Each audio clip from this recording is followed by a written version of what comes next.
Hello and welcome to the Self-Recording Band podcast. I am your host, Benedikt, and today I'm joined by the one and only Myk Robinson. Myk is an engineer, producer, musician, and content creator from West Tennesse, United States. He's built a pretty cool resource for Reaper users primarily. It's a YouTube channel called Let's Talk About Reaper. And also, if my information is correct, it's also a Discord server, like the unofficial Reaper users group on Discord.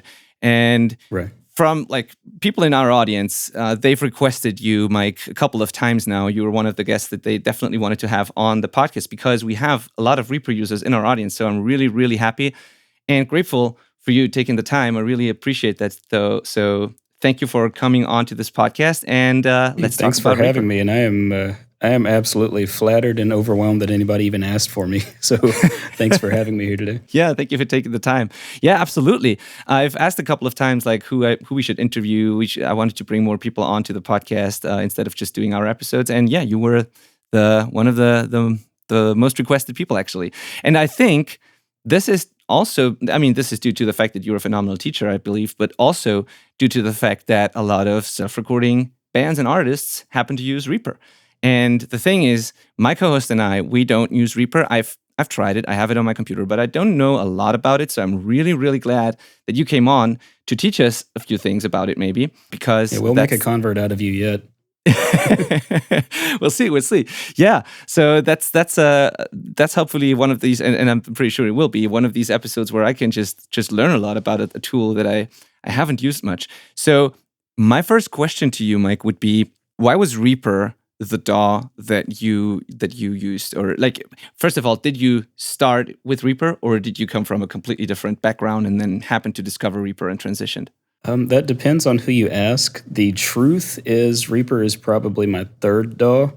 Okay. But usually when I'm asked that question, I just like to skip the other two and say that I started with Reaper. So let's get into the true story. I believe, if I recall, my first DAW was, what's it called? N-Track Studio, which I found out recently is still around. It's by a company called either Fasoft or FAsoft. And I liked it, quite frankly. If I recall, it was very similar in layout and function to Reaper. But This was back in the 486 days, and I didn't have much computing power. Didn't really know what I was doing, was just dabbling. After that, I tried, what was it called? It's now Adobe Audition, but before that was called Cool Edit Pro. Those of you who have used it remember the Barbershop Quartet theme song that would play every time you opened it up. And I think I spent maybe about 3.5 to 5 minutes in Cubase and finally settled on Reaper. And no, I missed one. I actually did dabble in FL Studio for a short time as well. Really? There's several that I've tried for like maybe a day or two, but I kind of don't count them. Okay. Fair enough. Did you have like any sort of analog background, or did you have the classical, I started with a 4-track kind of thing? Was that a thing exactly. for you? I have, no proper studio experience whatsoever. The recording that I had before using Reaper and computer-assisted recording was strictly done on either a 4-track tape or, I don't know if you recall, I'm not sure your age. I'll be 46 this year, so I'm kind of right at death's door. But back when I was in elementary school, they would show film strips for educational purposes and would have a little tape recorder to play the sound along with it. The kind that had the pull-out handle. I'm sure you're probably familiar with them. Those make great recording medium for bands. If you put it in the right corner and put enough blankets on it to keep it from overdriving the little microphone, you can get some pretty fantastic recordings by just getting the sound levels right in the room. But That was where I got my real start, was with a little tape player. Awesome. So you were actually a self-recording band too in the beginning. Like you started recording your own bands. Before it was cool. Before it was cool. Right. Yeah. So and did you? What type of music did you make, or do you make with your band? Like what's your musical background? I grew up playing in punk and metal bands.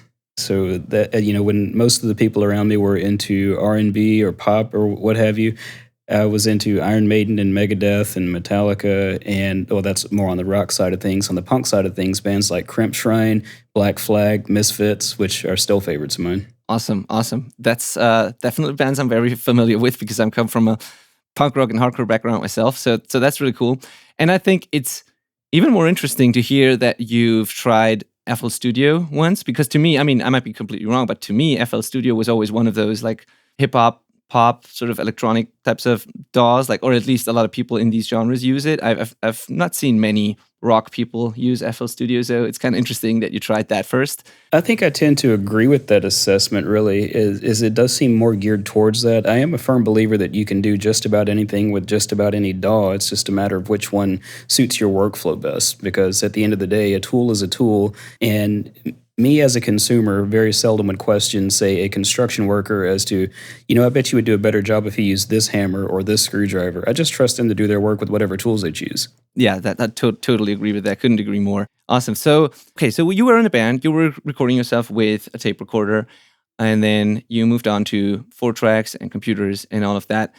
Did you do that exclusively for your own band, or did you pretty quickly also do it for other people? Because if I'm correct there, I think now you are a producer and engineer not only for your own band, but you do it for other artists too, and you have your own studio where you do that. So how long did that transition take you, and how did that go? If I'm honest, I think it's still a work in progress. I mean, I do have my studio here in my home, but I'm very selective as to who I record because it's in my home. If the dog doesn't like you at the door, you can't come any further. And, it's not even really something that I advertise, because I started off doing this primarily, as you said, for the bands that I was playing in, and just for a few friends here and there. And of course, as word gets out, people will start to ask and come around. But to this day, I still don't necessarily look at this as a career path, which seems weird. It's one of those things that I enjoy doing it, but at the same time, every time I sit down to do it, I get frustrated about the challenges that I face. I've got a love-hate relationship with mixing. With mixing, or with like producing in general, like audio production in general? Yes, all of it. And dealing with people. Yeah, I can see that. What was like remote mixing everything you were thinking about? And so like eliminating the whole people in your house and thing entirely? I've been considering that a bit more. I do like doing remote drum tracking for other people and then just sending them the tracks to work with. But the few times that I have done some remote mixing for others, it was admittedly a bit more frustrating than dealing with people, because you have zero control over the tracking process and there's no way to make sure that you get good quality material. You do learn a lot in the process, and you do your best to come up with something that's usable, but there's always the caveat of you can't truly sign off on it because you didn't track it. And it's like, man, there's a lot of noise in those guitars and there's no way we can fix this in post. Yeah, yeah, totally. Which is the exact reason why I started the self-recording band and all these things that I do here. Because initially it was me helping people and telling them the same things over and over and over again, like the people that I worked with as a mixing engineer. And then I just thought, well, I should just put all that information together for everybody and make it accessible and hopefully get some better tracks to mix as a result of that. And then it grew into its own thing. But the initial reason was exactly that. I wanted to help people get better tracks into their computer, onto their hard drive, so that the mix could be better in the end. So yeah, that's a true struggle. But I also do think that over the years, the general like level has just went up. I think the overall average quality is way better than it was like a couple of years ago. More and more people can record themselves pretty well these days. And so this is an interesting question, by the way, in and of itself. And this is one from our audience. So I might just ask one of those questions that I got right now. Because I think it's really interesting. Torsten, he's in one of my online courses, and he's in our community. He's a super cool dude that I meet on our coaching calls regularly. And he's also a Reaper user, and he asks, do you think that overall there is better music out there nowadays because everybody gets like decent results, or do you think there's way too much crap out there because everybody records themselves? Oh, this is a very polarizing question, and I will try to keep my answer brief but long at the same time.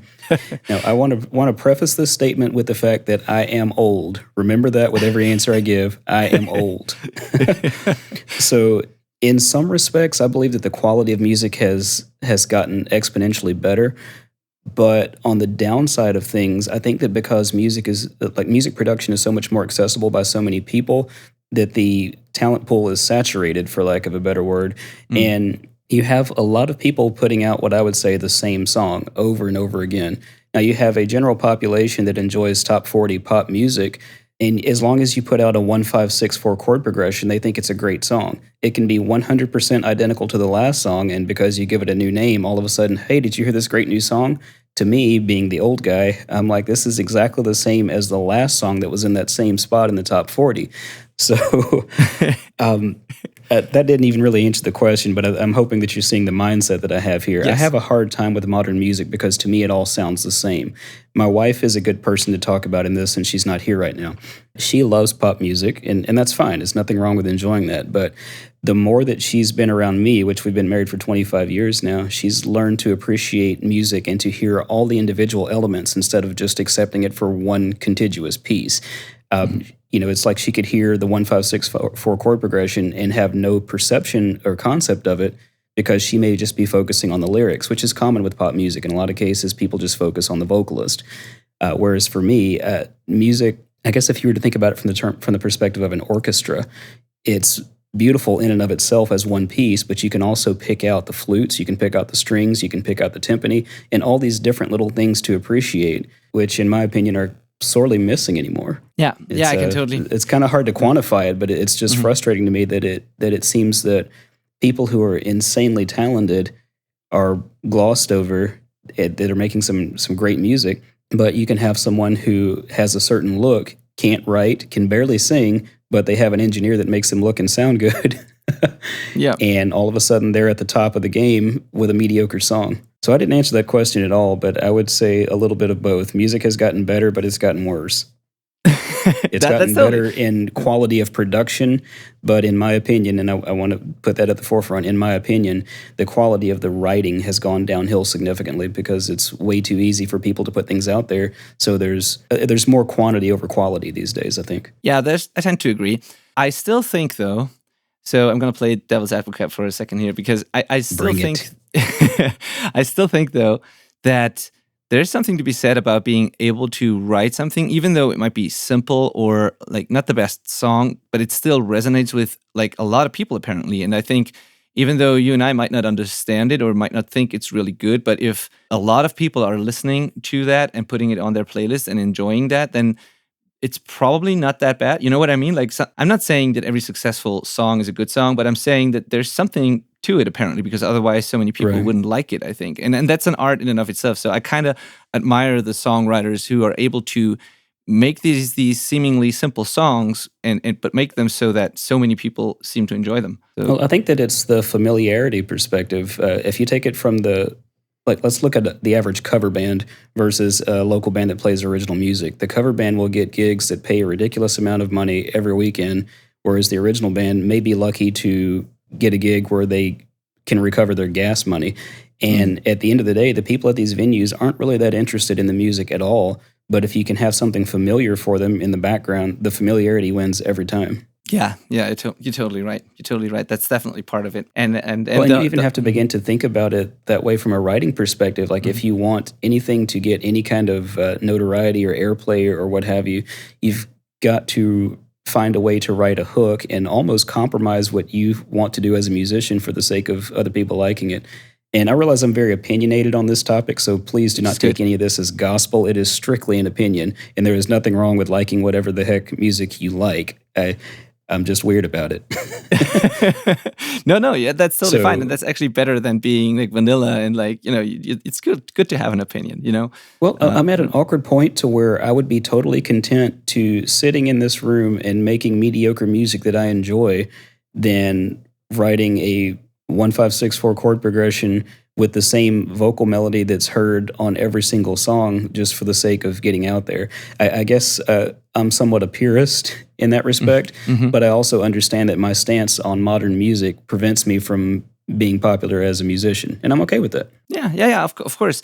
And was that maybe also part of why you, as if I'm correct here, why you didn't choose to go full-time with music production and music in general? Because I believe you would be A, good enough, of course, and B, you would have an audience, like you could pull it off, but then maybe you would be, at least in the beginning, maybe you would have to do a lot of things that you don't quite enjoy. So was that part of the thought process that you'd rather do honestly less projects, but do the ones you really like, or is that not a thought at all? Like I think that my real reason for not going further is, if I'm completely honest, is fear and self-doubt.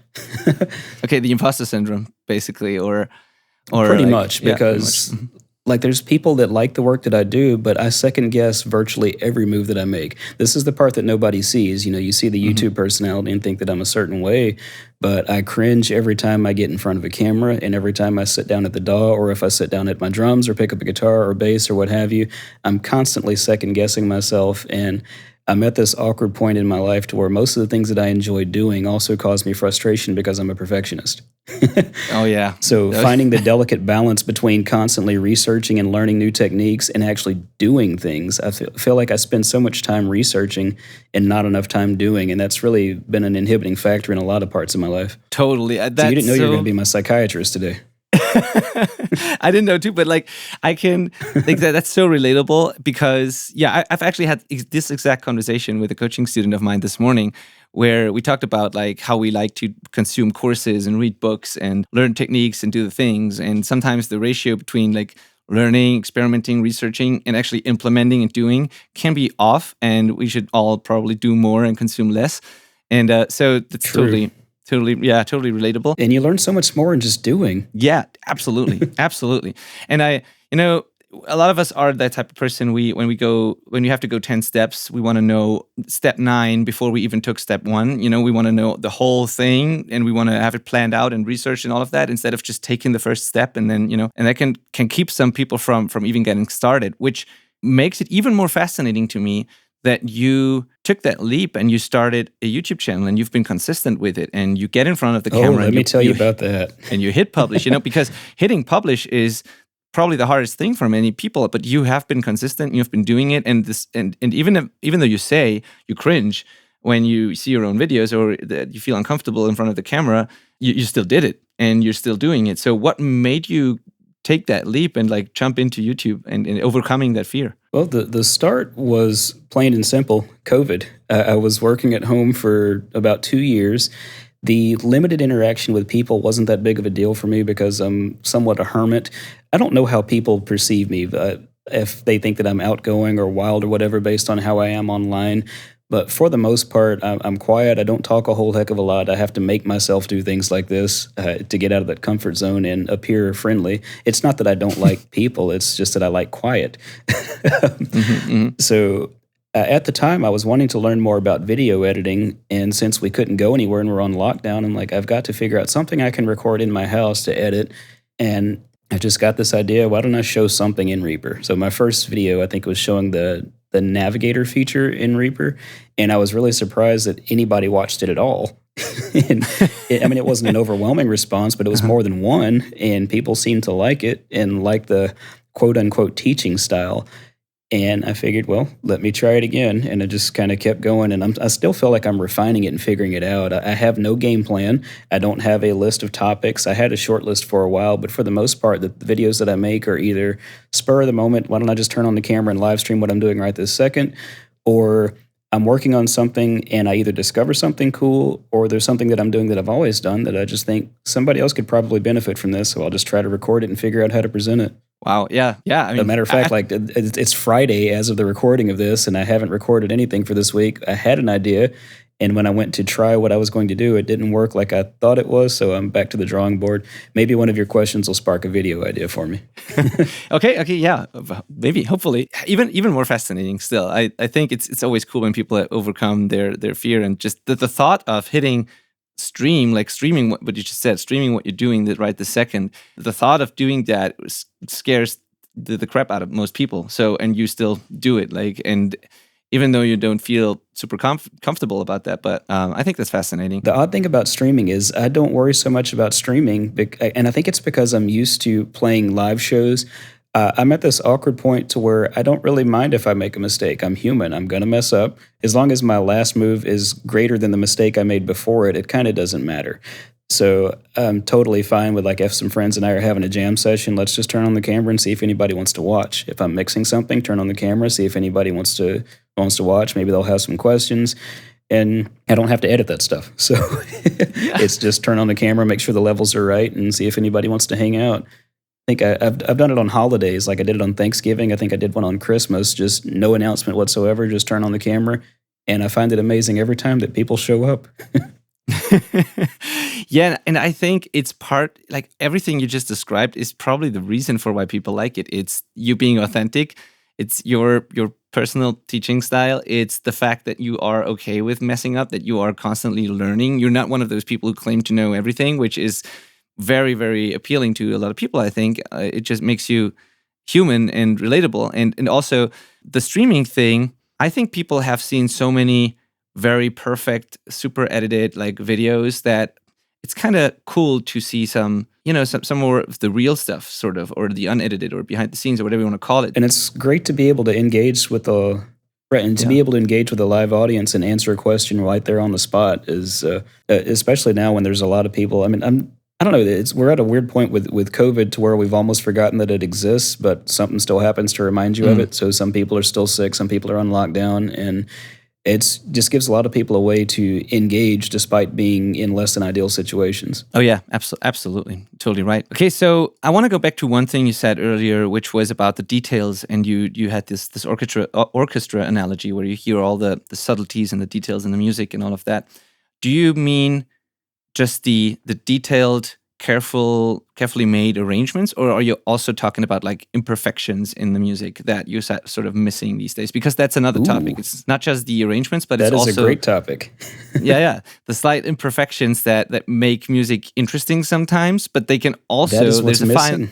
That's what's missing, but it's a fine line because a lot of people also use it as an excuse for not playing tight enough. There's this fine line. Right. When is it like tight enough, and when is it like a cool imperfection that needs to stay in there? What's your opinion on all of that? That's a weird topic because both have their place. Just depending on the genre. Let's take death metal, for example. And even within that category, there's different styles of that. There's the extremely technical new wave type of death metal where everything is 100% grid aligned and there are no mistakes. You can, and in most cases, the musicians can play that stuff, maybe not as tightly as the recording, but they get it pretty close. Then you go back to like the early to mid 90s style of death metal, even the early 2000s, and it was a lot sloppier, but at the same time, there was something about it that you just really enjoyed. Let's take, are you familiar with The Chariot? No, actually not. Look them up. Not right now, but they had their first album was called Everything is Alive, Everything is Breathing, Nothing is Dead, Nothing is Bleeding. It's a long title. All the songs have really long titles, but what's fascinating about that album is every track was recorded in one take in real time. And it sounds sloppy, it sounds not perfectly polished, and it's one of my favorite albums of all time. Yeah. And I feel like there's something that I tell the people that do choose to record with me is that when they leave, and the people that do come to me, they come to me for what they would call my sound, which I don't necessarily believe exists. I mean, I guess I do have a bit of a sound, but I want them to leave with a product that sounds like them and has the band signature. And basically, it sounds like them instead of sounding like the producer. Yes, I'd like for people to know I worked on that, but I also want it to sound like the band. And so often these days, I feel like music sounds more like the producer than it does the band. So we have music that is perfectly polished to the point, that's a lot of P's, that is so polished to the point to where the soul of the musician is missing and it's been edited out of the production. But on the flip side of that, because post-production is so easily accessible, we have a new wave of musicians who don't master their instruments. And they have this mentality of, we'll fix it in post. Yeah. Totally. And it's for that reason, when people ask me, like, what do I charge for a song, I never give a flat rate. And that's mainly because if you're tracking, you have zero control over that musician's ability, and you don't know if you give them a flat rate, if they're going to be there for 4 hours or 40 to get their part right. Yep. I mean, you could if you like listen to demos, do pre-pro with them, or make them do pre-pro, and you kind of are selective about the. I mean, I used to charge flat rates, and it went well, but only because I took the time to prepare them well, help them prepare well, and also because I rejected the projects where I was listening to demos and was like, "You're not ready to record yet," But I agree. If you can't do that, and people just come in and you have no control over that, that can go very very wrong. Like, yeah, totally. I even would like to go and watch a band perform live, either in their practice space or go to a few shows or something, to get a better feel as to whether they're truly representing themselves to be what they really are. Because sometimes you'll get someone that talks a good game, but you get them in the studio and they've never heard of a metronome. Yeah, absolutely. Which is another interesting point, thinking about older recordings. Like, I love recordings from the 30s to 50s and even the 60s, just really old stuff to where they may be recording, let's say, to 2 or 3 microphones in a room and just have the performers arranged around those microphones and level set to a way that what they're recording is literally just the band playing. Back then, if you couldn't play your part or you couldn't sing, you didn't get recorded. But now, as long as you look good, we'll fix it in post. Yeah, and I think, but still, I think good songs just sound better. And I still think, even today, with all the options that we have, it's still a good idea to be able to really be able to play your instruments and play your parts, and definitely to know how to engineer, how to set up microphones correctly, how to do all of that, because then you can still do all the things in post, but it's going to sound better, and you're going to have a better time doing it. And so I think, even though you can fix a lot of things, it doesn't mean you should rely on that. But I also totally agree with what you said about the genre thing. There are some genres, and in those genres are incredible players too, so it's not that all of them can't play, but there are some genres where the super tight, super polished, extremely perfect thing is part of the aesthetic. So it's not even a bad thing that it is like that. It has to be like that, almost like in some like metalcore, deathcore, like the modern metal genres, basically. That has to be super spot on. And then there are other genres where it's not like that. And then you have like outliers, like, I don't know if you know Kurt Ballou from the band Converge, the producer. I don't know if you know him. Like, Kurt Ballou almost invented, to me, he's like almost invented his own genre. He's one of those producers that you can definitely hear. Like, the records sound like him, not so much. I mean, they sound like the bands, but they also sound like him. But that's due to the fact that he managed to make incredibly punchy, aggressive, and modern sounding records that are still super raw and organic. And he does that, in my opinion, better than anybody or than most people. So there is the occasional outlier who can do both. But for the most part, modern metal bands kind of have to sound pretty perfect in order for it to have the impact that the music needs, you know. But that's only true for a couple of genres. In a lot of other genres, it would be a lot better to have some of the imperfections still in there. And part it's strange. I think that happy medium is what I strive to get. It's like, I don't want anybody to think that I'm totally against using VSTIs or editing, because it's a necessary evil these days. But I think that finding that happy medium of performing well and just kind of tightening it up a bit, and I use the word a bit a lot in things that I teach, and just trying to preserve the feeling of that band. And not necessarily make them sound better, but just, well, I guess maybe you do make them sound better with a little bit of editing. I guess it's about being intentional. Just finding that happy medium of, using your modern conveniences and using the tools that are there, but not using them as a crutch, using them as something to enhance something that's already good. Yes. Of course, a lot of that pressure falls back on the performer. Yeah, exactly. Like, at the end of the day, the listener doesn't care whose fault it was or who did it. Like, either they like the song or not. And yeah, so I think you got to do whatever serves the song. And at the end of the day, it's also about being intentional. So editing doesn't mean putting everything 100% on the grid. Editing just means that every note is where it's supposed to be, whether that is perfect or not, but it's like where it's supposed to be so that it feels right.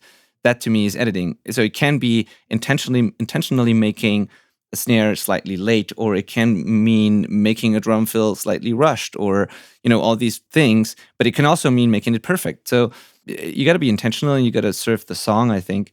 And one of the reasons why I'm asking these questions and I talk about this is that you have an editing course on ProMyks Academy, a drum editing course, right? This will contradict everything I just said.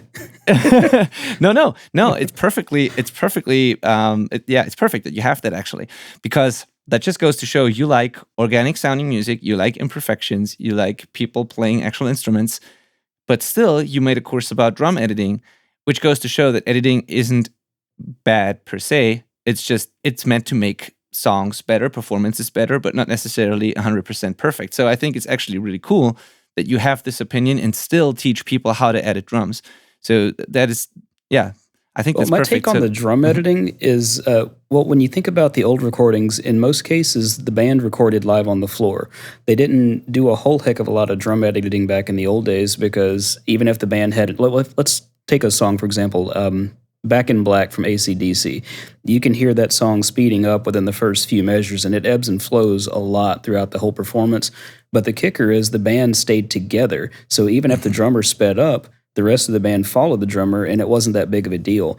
These days, people are recording one at a time in most cases. In most cases, like you'll have some scratch tracks, the drummer will come and record their part, and the drummer may be a little bit fast or a little bit slow in places. But the next person coming in to record their part, they don't have the luxury of being able to predict whether the drummer was going to speed up or slow down. So for them to play in time to what the drummer put down, you kind of have to have it lined up to the grid. So in the course, I teach lining up the drum's performance to the grid, but in a way to where it doesn't sound robotic. So you can still do that editing and preserve the human element. And the trick to that, in my opinion, is editing in larger groups instead of cutting every single note. In most cases, the drummer is in time with him or herself, but they may get out of time with the metronome a little bit. So you cut out sections and move small sections to where that section is still in time with itself, but just shift it a little bit. Totally. And I've seen that because I've looked at the page that they have on ProMyks Academy where the outline of your course is on there basically. And there seems to be a module called Fine Tune Your Performance, Musical Editing. And the description is pretty much what you just said. It's like, we want to keep the performance from sounding robotic and losing its feel. And you said, because otherwise, why would we bother recording live drums at all, right? So you're totally right. You can tell I'm very opinionated about this stuff too. I find it weird that drummers get picked on. Yeah. Because it's like if someone were to bring in a singer and say, we're going to spend all this time recording you, but then we're going to replace your voice with samples, which they kind of do with Melodyne, but that's another topic for another day. I guess it's weird. Like when people come to me, they never come to me because they're like, hey, Myk, we want this ultra-polished modern metal production. I mean, that doesn't happen because they know that that's not what I'm into. But if a drummer wants to sound like themselves playing on their drums, I'm the guy. Yeah, totally. It's still, and I'm just going to keep playing that role for now, but still, because I totally agree with everything you said. And like, I like the organic raw stuff more than anything, but still, I don't think samples have to sound robotic either. Like they don't have to. They can. There's a way to use samples and blend samples in a way that it doesn't sound robotic. Subject.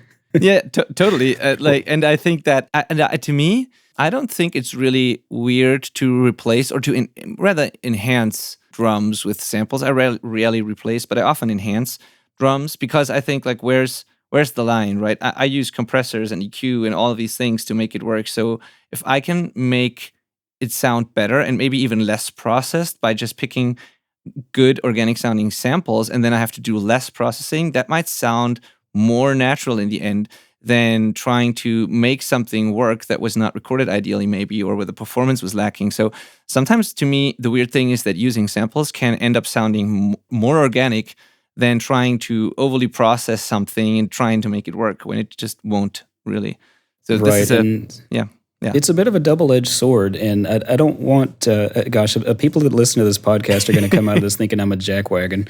But no, they won't. It's really great. But it's good. The thing with samples is a lot of people think that I'm 100% against samples, and that's not the case. The truth behind why I have the mindset I have about samples is this. When I was first learning about sample replacement, it didn't make sense to me because the classes that I was taking at the time, I was taking classes through a prominent online metal community who I won't name because I don't want to sound like I'm shaming them, and I have a hard time choosing my words sometimes.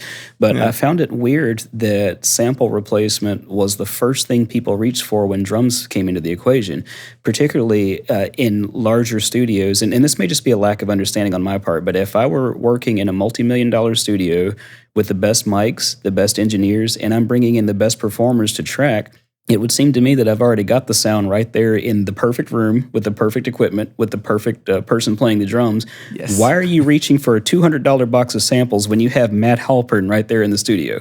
Or Anup Sastry or something like that. And what I got to thinking was the only difference between them and me, so to speak, is like the person who is selling these samples is just recording drums right. Why don't I just learn how to record drums? Yeah. so that started totally my years-long passion, which is a forever work in progress of just figuring out how to mic live drums.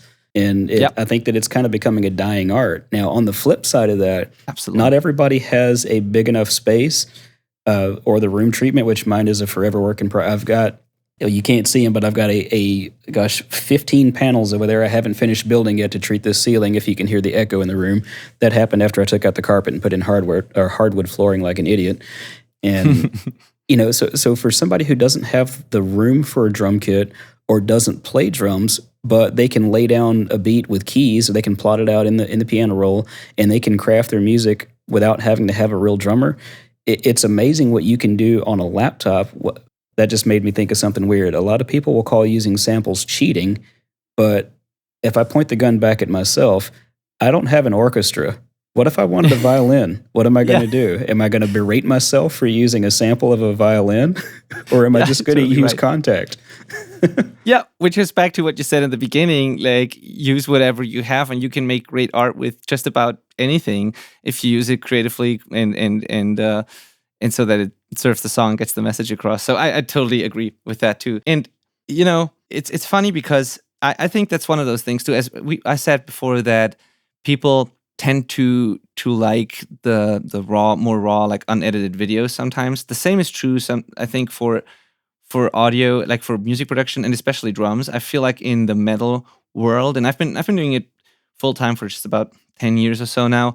And when I started doing it full time, everybody in the metal or heavy world still wanted samples only, basically, or they reached out telling me right away that they didn't care about the drum sound. They just wanted me to use samples, and they didn't put much care into recording. A lot of people did that, but I feel like now it seems like things have changed a bit. It seems like people are getting tired of that also a little bit, and especially of the machine gun sounding fake drum sounds.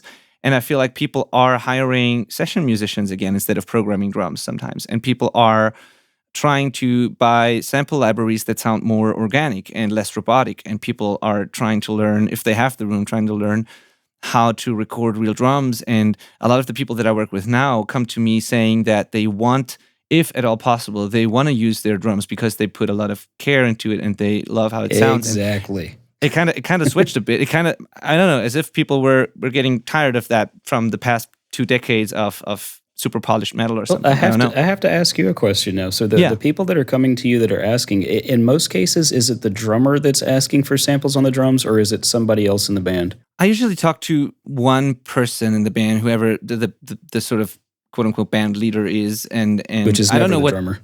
Really, yeah. So I'm not sure what they're talking about in the band before they communicate that to me, but it seems like it is oftentimes it's the opinion of the whole band, and oftentimes it's like the drummer even says that he or she would be more comfortable with just programming drums or using samples because they're not confident in their playing. That was the case more than it is now. And I still think none of that is wrong, and I've had great results with just programmed drums and samples. I just find it interesting that it seems to have shifted again to more organic things, and which wasn't the case for a long time. So, well, when you are doing programming of drums, do you typically at least maybe do a video of the drummer playing the part, or do you guys just sit together and plot it out with not having heard much of anything, or how does that work for you? There's typically 2 scenarios. So the one is that they program it themselves and they deliver a printed version and the MIDI, and then I might use their printed version if it's done well, and if not, I use it as a scratch track, and then I refine the MIDI and choose better samples and refine that. And the other scenario is that they record actual drums, and then we either try to make it work or enhance it with samples, or if they tell me right away that it's only a sketch basically and they want programmed drums, then Thomas, my assistant or partner engineer here at the studio, he's more than an assistant at this point. He engineers things with me, and he's a drummer, and he's really good at editing drums and also programming drums and playing drums, of course. And he will then use the scratch track and just program drums off of that, basically program better drums off of that. And depending on the budget, sometimes they even want someone to play the drums again, but like most of the time, it's programming if they don't do it themselves. But it's very rare. So in most cases these days, people send me their drums and want me to use them. Well, that brings me to another question then. Yeah. Mm-hmm. Okay. So okay. in cases like that, where you end up programming the drums for a performer that said they weren't confident in their ability, do they then go and try to learn what you've programmed for performances? Or in these cases, are they not necessarily bands that actually perform live anymore? Yes, they are. They perform live, and I hope, they practice and get better after that. And oftentimes they aren't really that bad, but they don't feel like they can play at the level that they want to have on their a lot of people get nerves once it's studio time, even though they're good. Yeah, and also it depends on what they want the record to sound like. When they compare, like when their favorite records are clearly programmed or heavily sample replaced, and they want that aesthetic, and they just can't play consistent enough or hit the drums hard enough, and they want that supernatural larger than life sound, then they're better off programming it or using samples. If they like bands that actually sound organic and sound like real drums, then I sometimes convince them of just trying to use their actual drums. It always depends. And sometimes they do shootouts. Sometimes they record it and they also program it and they just pick the one that sounds better or that they like better. So at different scenarios.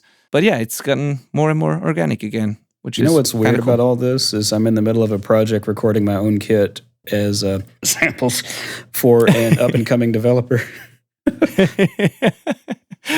Yeah, which is cool. I mean, okay, that's interesting too. Now, when you create samples, do you try to make them as like detailed and like round robin, multi-layer, all of that as possible, Well, or this is it is- mainly one shots? Or This was my first time doing something like this, so I'm just following the instruction sheet they gave me. Okay, But okay. for example, on my snare, they wanted at least 12 hits per velocity and X amount of velocities per instrument. So there will be plenty of round robin. I added in some things that they didn't ask for because I wanted to have some mistake notes in there, things that were not perfect that will sound more human. Some things where you accidentally click the sticks together or eat a little bit too much of the rim or not enough of the rim, so that you've got a pretty good percentage of it. I mean, it's going to sound good, but there's going to be some happy little accents in there to most definitely preserve the human element. We'll see if they like it or not. Looking forward to that. So I assume you can't talk about who it is yet. I cannot, So- but no, I don't Okay. think anybody would know him anyway. So Okay. Yeah, it's I'm not a curious big to hear. it's not a big producer at all. So Okay, yeah, I'm curious to hear that though. That sounds interesting. Anything out of the ordinary, anything slightly different and unique is great to me. So I'd much rather use something like that than one of the sample libraries that everybody uses. It's gotten to the point where I can immediately tell which samples Black they use. number 5 from Steven Slate Drums. Yes, exactly. Kick 10, snare 12A Right. was a thing for like 10 years or so.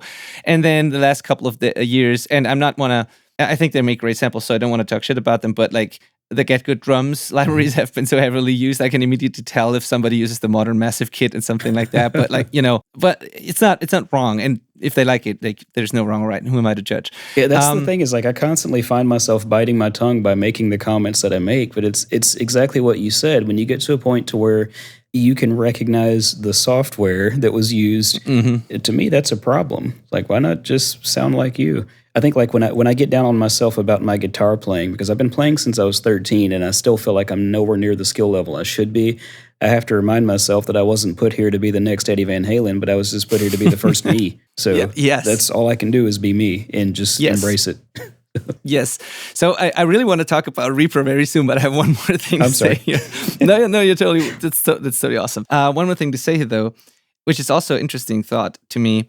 We both agree on the thing that we don't want to recognize the software or the samples, but what about like recognizing a guitar that's been used? Because like, where's the line? Is that okay then? Because if I listen to a song and I can clearly tell that this is a Fender Tele or a Strat or some type of Les Paul or whatever, like we can tell that oftentimes. So that's not a bad thing. So why is it weird for us to be able to tell which drum was used or drum sample? I think the thing for me is, and this will start an argument, but it's not the drummer you recorded. Yeah. Plain and simple. In a Yeah. case of using Yeah, an totally amp right. sim, at least in that case, it's still the sound is in the hands. DI recorded from that guitar, from that player. Whereas with sample replacement, assuming you're doing 100% sample replacement, it's no longer the artist that you recorded, and it may or may not even be the hits that they did because they've been shifted. And I don't know, I guess it's just that purist mindset that I have that I can't come off of it. And I wonder if I would feel the same way if I were not a budding drummer, because it seems like the people that embrace these things the most are never the person who's getting replaced. Yeah, I've seen both. Some people don't have a single problem with that. Like, I'm the type of person, I tend to agree with everything you said, but on the other hand, I still don't have a problem with if I'm not the one playing on the record. So for example, I'm in a new band now, and I joined the band where all the tracks for the first record were already done, and they said, and I play bass in that band, and a friend of mine started the band, and he was like, you can retrack bass if you want. I have the eyes tracked and you can use them and mix the record, but you can also just play your parts yourself if you want to. And I'm like, nah, I'm fine. Like, that sounds good. Let's just take the tracks you recorded. I don't mind not being on the record. I don't care, really. I can't play it. I will play it live, and I don't care at all. But like, I can totally understand if someone is like, I want to be on that record actually playing. So I don't know. To me, the only thing that counts at the end of the day is that the record is as good as it can be, and that it resonates with people or with ourselves more than anything, but also with people. And I don't necessarily mind or care about how exactly it's been made, as long as at the end it sounds like the band and it sounds like something we are all happy with and stoked about. Like, that's the only thing that really matters to me, more so than how it's been made. And it's weird because, like, I think with most productions, I mean, even the most perfect production you can name, you can always find something wrong with it. And the fact remains that there is no such thing as a perfect production. Yes. You just have a deadline that you finally decide to stop working on it. Yeah. I mean, there's stuff that I put out that, like, I would pass to peers for review, and they would say, well, I feel like this frequency is a little bit overbearing. You might want to adjust this. You might want to adjust that. And I take everything that they say to heart. But at the end of the day, if the band liked it, like, I'm done. Yeah, totally. And I also have to add before people, because now that sounded really weird when I explained that, but when I'm saying, like, I don't mind not being on the record, it's also probably because I still mixed it and I've spent a lot of time on the record and I'm still very much involved in it and in the sound of it.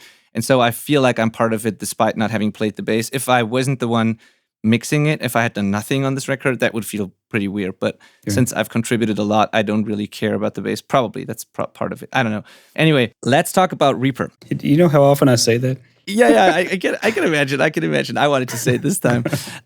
So first of all, I feel like Reaper is kind of the perfect choice for a lot of people. A, because it's cheap. B, because it can do everything you can imagine. Like, it's a very powerful DAW, and there's really nothing you can't do with it, basically, at least from what I've seen and from what I've tried.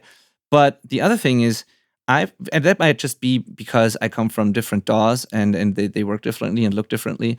I find it that the learning curve is kind of steep to me, or it's like it just looks different. The routing, the workflow is kind of different. It's steep. Yeah. So that's why I'm often thinking, on the one hand, it's like the perfect DIY sort of DAW and entry level DAW because of the low cost and all the power it has, despite being affordable. But on the other hand, I think it's pretty hard to learn and pretty complicated, and it's not necessarily an intuitive routing and workflow if you're used to other DAWs or analog gear, or I think that's the kicker, is if you're used to other DAWs. I didn't mean to butt in. Let me back off for a second and let you finish forming the question. No, totally fine. So my question would just be, what's your opinion on that? Like, when someone's starting out and they're not sure which DAW to choose, would you recommend starting with Reaper? And if so, what would you recommend doing to learn it quickly and like, is there? Yeah, that's the two-part question. Okay. Like, would you recommend it, and what would you do? What would you do to learn it? Well, I most definitely recommend it. And there's one thing that I would like to say. I hear a lot of people say that Reaper is great for the price, and I would want to counter that by just saying that Reaper is good. I mean, even if it costs $400 or $500 or $2, the amount of power that you get in it, price aside, is insane. I believe that Reaper's blessing is also its curse, and that is its flexibility. You made the point about it not necessarily being easy to come to terms to as a starting DAW, and in some respects I can agree with that, because the default settings are less than stellar in my opinion, even just little things like how it saves your files. By default, Reaper will create a project folder, and it will save all of your WAV files and all of your project files, top level of that folder. And it looks like a kindergartner just threw up all over the floor. It's just files everywhere. So there are John Tidy with Reaper Blog. He's got a fantastic series, or not series, but a video about starting with Reaper that helps you to set up some sane defaults. I've got a video on that same topic myself, but just little things like setting up your folder structure to where every project has its own folder, and inside of that folder is a subfolder for the audio where that's all contained, and inside of that folder is an automatic backups folder where it makes automatic timestamped backups every 3 minutes when you're not recording something. So if your computer crashes, you've never lost more than 3 minutes worth of work. And there's just so many things that you can set up that aren't set up, and I'm like, why didn't they just do this right out of the box?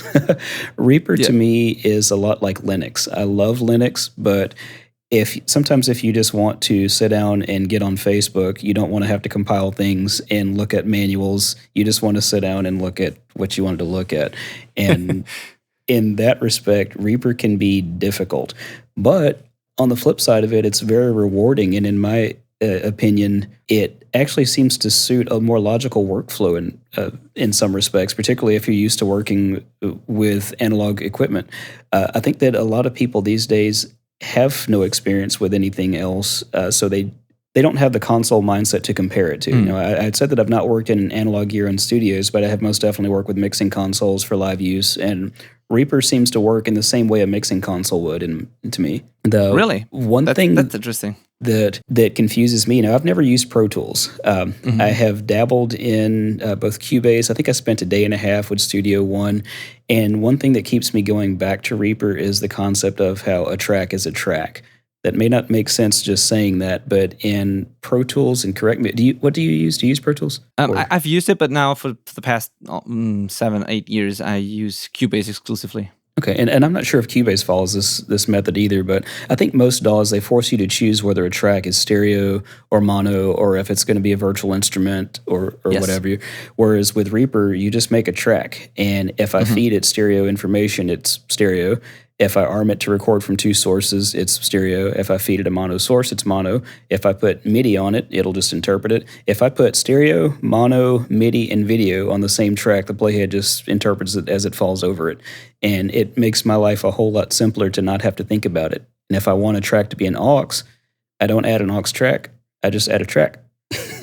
And then I feed other things into it. So it's just the routing makes more sense to me, but it may just be because this is what I've spent my most time in. It seems that I see people fiddling with weird routing in other DAWs that just doesn't exist here. But maybe I'm the weird one.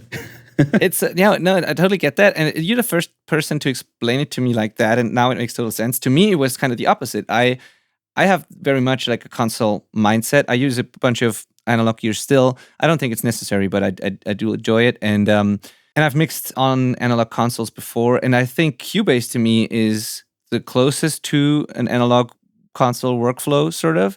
And to me, the concept of there being mono tracks and stereo tracks or returns and like aux sends and aux returns and whatever you will find on a real console, that just makes sense to me. And the fact that a track is a track tends to up until now, until you've explained that now, this used to confuse me, because I was never sure if I was overlooking something, if I did it correctly. Is this now really a stereo track? Is it mono? Is it a whatever? I just like when things have one function and are clearly defined, and when one thing can do more things at the same time, it's kind of making me insecure. It's the same. You just explained Reaper in one sentence right there, because there's a billion ways to do everything, and it's just a matter of which one do you like best. I think that is actually what makes it so challenging for a lot of people. Is I mean, if you go back to, like, say, Linux versus Mac comparison, you know, with either an iPhone or any Mac products, you pretty much use it the way that they tell you to. This is the way.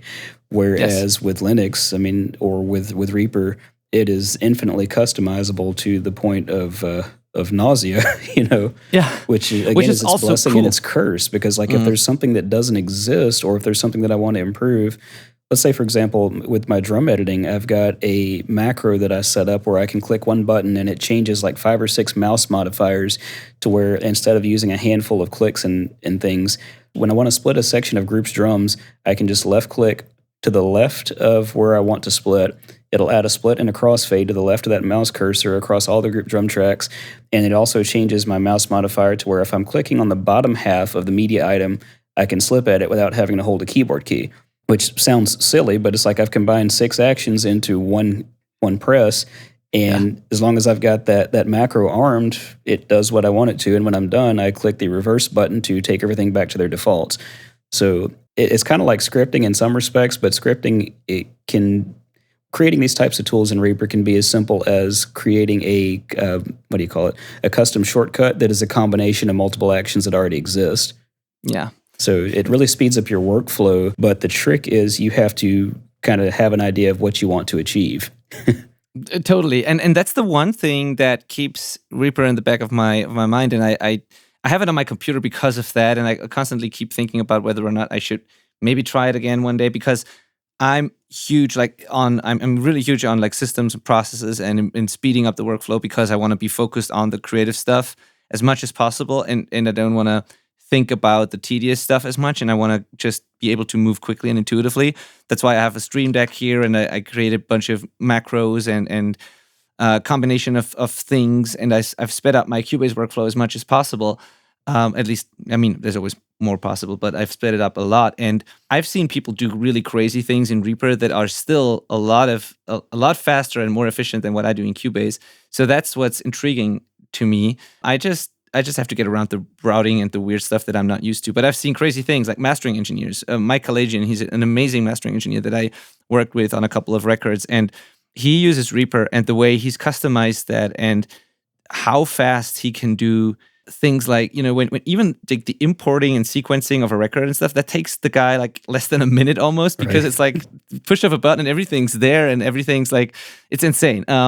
So yeah, that's something that's really cool if you work on a lot of projects and you do a lot of things at once. Oh, the sub-projects mastering workflow is insane. Like you can have a mastering project open, and you can have all the individual songs open in their own project in different tabs, and the mastering project be automatically updated based on things that you do in the song level. There's just so much weird stuff like that improves workflow. But going back to the first-time user, this day and age, given some of our previous conversation, one thing that's a real turnoff for people that are considering Reaper is the fact that it doesn't include a whole bunch of virtual instruments. Best I recall, it only includes one, which is a really bad synthesizer. Yeah. And of course, my comeback to that is typically, but you only spent $60, assuming you even paid for it. You can just go and get the instruments you want versus paying several $100s up front or a monthly fee for a bunch of VSTIs that you don't even like anyway. Yeah, totally true. Yeah, that's true about the VSTs. On the other hand, I think that the audio plugins that come with Reaper are pretty decent, and there are some tools in there that you don't find in the other DAWs, and I sometimes wish some of the Reaper plugins would be available on Mac, because like I'm on a Mac, and I think you can get the Reaper plugins individually, but only on PC. Right, the standalone ones, you are correct. Yeah. So I wish some of the tools were available, even just things like the famous, like the popular Restream plugin, right, to use stuff between like that, your DAW and OBS. That's what I use for recording my YouTube videos. Yeah. So I think you don't get the VSTIs, but you get a lot of really cool plugins and utility tools and stuff like that with Reaper. So with the plugins that come with it, which they're hundreds, they're not attractive. You should know that going up front, going into it, that the plugins are very utilitarian in appearance, but most of them sound fantastic, and they do what the label says. It really it can be a turnoff to some people who need a bit of a visual stimulus in order to create, and I get that, but it definitely forces you to use your ears and to better understand your tools. The way that I've explained it to some is, if you think about it from the perspective of an accountant, I've come across people who have the name accountant, but it turns out they just know how to use QuickBooks, and they don't know how to do the math. So Reaper teaches you to do the math, so regardless of which accounting program you're using, you'll have enough of the basic understanding of what these tools do to be fairly fluid in just about any DAW, as long as you can find where the things are. Yeah, totally. That's a great analogy. It's a weird analogy, but it makes sense. Yeah, but it makes sense, yes. So what would you say is the customization part and the flexibility? Is that the best thing about Reaper, or what do you personally like most about it? Are there some features you couldn't live without, and what makes Reaper the go-to thing for you? That track is a really big deal to me, because it's strange to me, like even in picking plugins, to pick whether it's a stereo one or a mono one. And on one hand, it makes sense, but on the other hand, I'm like, can you not just process the audio that this track is sending you? Yeah, totally. But I do like the customization. That is a big deal for me. And for whatever reason, it just suits my workflow, as opposed to me having to change my workflow to match what the DAW dictates. Pretty much anything that I can imagine, I can set up Reaper to behave in that fashion, and that's what I like. I'm a tinkerer by trade, and it just clicks with the way that my brain clicks. Yeah, you have an IT background, right? You're I don't know what. I have what your imposter exact syndrome job with is, that as well.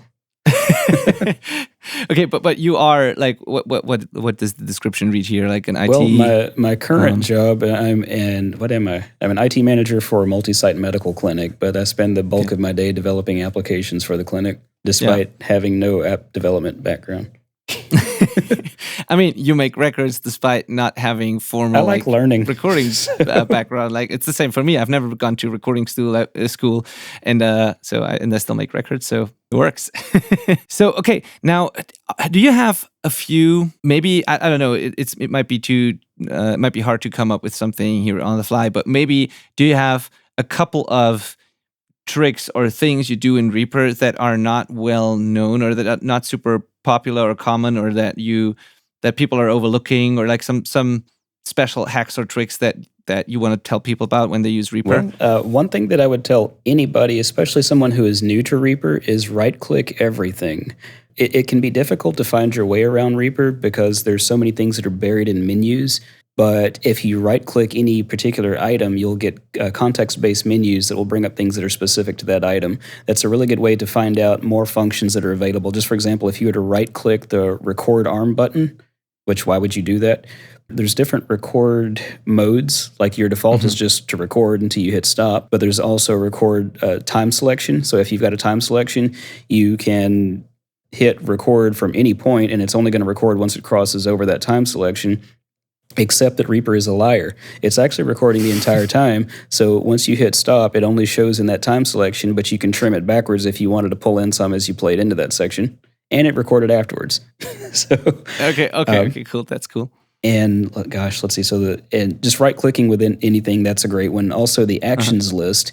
Again, if you're having trouble finding anything, if you click on actions and bring up the actions list and just type in a word to filter it, you can find anything that Reaper can do based on whatever words you typed in. Like if you wanted to find an action there's one that I use to automatically move my time selection to the right or to the left based on the current time selection. So if I've got 4 measures selected on the ruler, I can click a button to select the next 4 measures and zoom my screen in horizontally to those 4 measures. How do you find that? If I go into the actions list and start typing kind of what I'm looking to do, I can probably find an action to do it that may or may not be bound to a key press or may or may not have an easy-to-find menu option. But if I can find it in the actions list, I can bind a key press to it, or I can create a custom toolbar entry to where I can just click a button and trigger that action. Or I can glue a bunch of actions together to create a custom action, then make a toolbar icon for that or key press for that. Awesome. It's complicated, but kind of easy. Yeah. Totally get that. And how did you discover these things? Did you read the manual? Did you experiment a lot? Did you that manual? How did you learn all that? I'm still reading the manual. The manual is like 700 something pages, which is not that long because I'm also going through to get my certification for DaVinci Resolve, and the manual for that is 4,500 pages. But I think that a lot of it. A lot of stuff I learned from John Tidy from Reaper Blog, just watching his videos and talking with him online, and just interacting with other people in the community, both on the Reaper forum. Of course, that was long before I started my Discord server, which is just over a year old now. I'm learning a lot of stuff from people there, even though they're there for me. They don't know it, but I'm kind of leeching knowledge from them daily. Totally. Same here. I learn from our community every single day, and cool. Awesome. And just so many resources online to learn from. So I'm constantly finding myself looking at things on YouTube and in those forums, learning from other people's questions, things that I wouldn't have even thought to ask. Like, that looks interesting, so I'll dig deeper and find something new just about every day. Okay, yeah, that's being a lifetime student is a great thing in general, I think. Yeah, that's very cool that you have that sort of mindset. Just out of curiosity, why are you trying to get the DaVinci Resolve certification? Is that a necessity for some reason, or is it just not at all? You want to do? I think it's a personality quirk. I have to keep learning stuff, and I guess to me that just is a sense of accomplishment to get that certification. I want to learn it inside and out. That's what I use for editing my videos, and I'm getting a lot more into video production. Fun fact: Reaper does video editing too. Going back to John from Reaper Blog, both John with Reaper Blog and Aria with IDDQD Sound, both being YouTube personalities, they use Reaper for their videos. Now, it doesn't go as in-depth as Resolve, but they seem to be doing a great job with it. It just doesn't, the workflow doesn't click with me for video, particularly when doing like multicam edits. Crazy to think that it can do it on that level, because I mean, Cubase and even Pro Tools can do video editing in theory, like a very basic version of that, but it's unusable. You can cut and move things around, but that's it, So it's crazy to think that a DAW can do that too. Well, I kind of hope that Justin doesn't dig too far into video editing, because you start to lose focus. And once you start to add too many functions to a product, yes, both of all the different functions start to suffer because you've just lost focus. Yes. Totally. Almost inevitable. Yeah, totally. All right. So I have a ton of more questions myself, but I want to get into the questions that I got from our audience, because I promised to ask those. I know we've been going for a while, but if you don't mind, I would love to ask these questions. Gladly. Awesome. Perfect. This is going to be a little longer than our usual episodes, but I'm pretty sure people won't mind. Before I go to the technical or the music related questions, I have one question that's very important. This is sort of an ongoing thing in our community. Is it about the beard? Sorry? Is it about the beard? No, it's not about the beard, actually. So if you're watching this on YouTube, you can maybe see that I have like these fat stains here on my shirt. And that's because I just ate pizza and I dropped a slice of pizza on my shirt before. And I'm telling you this because we have an ongoing thing in our community. And that is the question, pizza or burgers? What's your answer to that? Both. We have hamburger pizzas here. What's a hamburger pizza? It is a pizza with pickles and ground beef and tomato and mustard and all the stuff that you would have on a cheeseburger, and tastes like magic. It does? Really? Yes. Okay, that's the answer to end this discussion, probably, maybe. I don't know. Okay, so the answer is both. All right. Well, okay. Thank you. Look, I'm going to turn this back. What's your favorite cereal? And if you say you don't like cereal, this interview stops now. I'm very sorry, but I'm afraid that's the answer, to be honest. Fair enough. Do oats count as cereal? Like oatmeal? Is that cereal? Ooh, oatmeal. Do you know what's great with oatmeal? No. Coffee creamer. There's a lot of things great about oatmeal, but coffee creamer. I don't know. Instead of buying the flavored oatmeals, just use plain oatmeal in whatever flavor coffee creamer you want, and put a couple of tablespoons of that in the oatmeal and just stir it in, and it's fantastic. There we go. Like dropping knowledge bombs left and right. Yes, exactly. Wow, awesome. Like, you big into cereals? Oh, very much so. I think, despite my age, I'm still like 6 years old. Yeah. I drive home from work for lunch to eat cereal. Really? That's really cool. Yeah, it's kind of weird. I don't eat a ton of sweet things in general. I like more I'm more the spicy sort of foods. I don't know. Even like in the morning, I don't eat sweet things. So, but oatmeal is cool. Oh, we can get down with spicy too. I like spicy. Yeah, that's a whole other topic. I'm just growing Carolina Reaper chilies on my balcony. So you do like Reaper. Yeah. Exactly. I haven't thought about that. I do like Reaper. I've never tasted it and I'm afraid I'm gonna die if I do. But like, I'm small doses at first. Just remember that. Yes, totally. Okay, so to the other questions now. Wayne Coulson asks, and you already know Wayne. I think he bought the drum editing course. I actually met him online. I haven't met him in person, but we've talked online quite a few times. Yeah, and he's in my coaching program, and he sent me a song to give feedback on where I think used your drum tracks, and he made the thing about the clown in the attic or something like that. I think it was called. He sent it to me, and I can't remember what the name of it was, but I had done I don't remember clown in the attic. I did a one-take playthrough of a song. So I was just goofing off on drums, listening to a backing track, and put up the tracks for anybody to use. It was like 15 minutes of me sloppily drumming, and he made a pretty cool song with it. Yeah, Wayne is amazing. I love the song. I love the way he distorted the drums and made them go left to right and all that. So, and I like the fact that he chopped it up, and he didn't just use the straight 15 minutes, but he chopped up pieces and rearranged it, which I thought was great, because most of the other ones that I've heard, people just tried to use it as is. Awesome. Yeah, totally.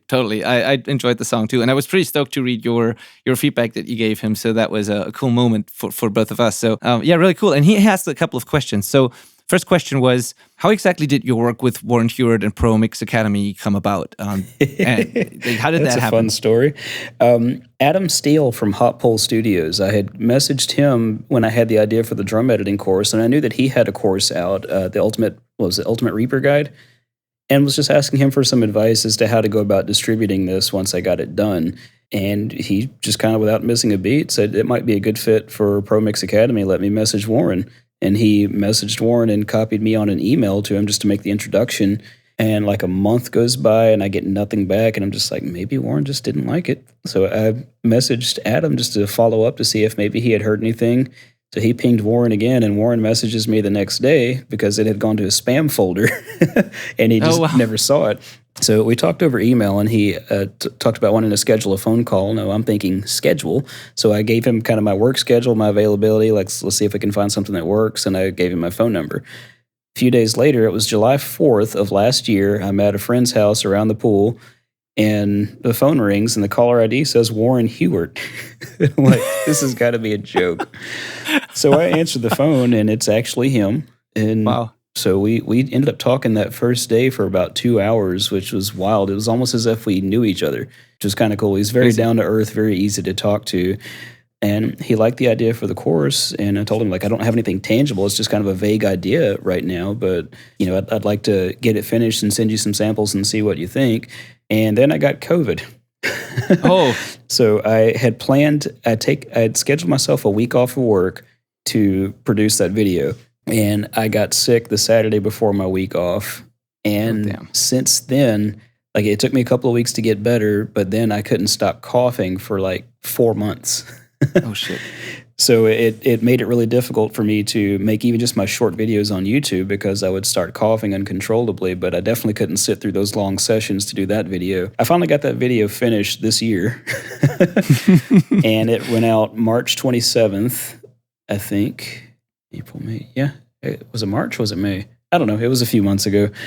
And I have no clue how well it's doing, but I've had people that have messaged me about it, and yeah, I guess the short version is it all came about from a warm introduction from Adam Steele with Hot Pole Studios. Wow, awesome. Really cool story. But you say the one video. It's not just one video, right? It's a full course, isn't it? It is. It's about 6 hours. Yeah, totally. Okay, yeah. And I've got it broken into chapters, but it was it was so hard for me to sit here to finish a chapter, you know, because I edit my videos to an extent because I don't have a script. I just kind of babble, and I may have to say the same thing 6 times to get it right because I'll get words jumbled up in my head, or I'll do something like this, you know.